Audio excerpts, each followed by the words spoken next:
סביבת הלימודים היא מאוד חשובה לנו. אנחנו מבינים שאנחנו גם בעידן מאוד מתקדם, שכל הזמן הטכנולוגיות משנות את פניהן. לכן אנחנו במכללה נמצאים בקדמה הזו, וכל הזמן מעדכנים את עצמנו על מנת שהסטודנטים כבר פה יחוו חוויה מתקדמת. סיימתי כאן תואר ראשון בהנדסת חשמל ואלקטרוניקה, ותואר שני בהנדסת תעשייה וניהול. ידעתי שאני ארצה ללמוד פה את התואר השני. אחד הדברים הבולטים שקיימים פה במכללה זה היחס האישי של המרצים פה לסטודנטים, הרצון שלהם להקנות ידע לתלמידים.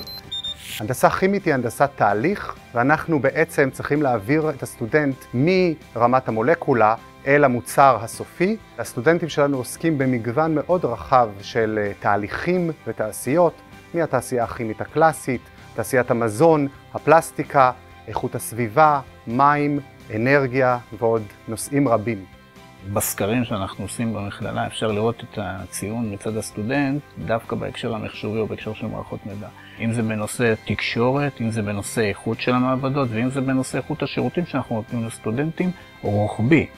מאוד מאוד חדישה, מאוד מאוד יעילה ומאוד מאוד מתעדכנת. אין לנו שנה שאנחנו לא מטמיעים פה איזה פרויקט או שתיים. יש לנו מספר מעבדות, מעבדת מכטרוניקה, מעבדת אוטומציה ופנאומטיקה, מעבדת C, מעבדת רובוטיקה, מעבדת אב טיפוס מאיר. במעבדות שלנו הושקע כסף רב, יש לנו ציוד מאוד מאוד מתקדם. ברשות המכללה מעבדות, לדעתי המתקדמות ביותר בארץ, מערכות הפעלה חדישות שהשוק מאפשר, הן בעולם המק והן בעולם הווינדוס. עולם שלם של תוכן שלא משנה איפה אנחנו נוגעים, זה בעצם הטופ של הטופ.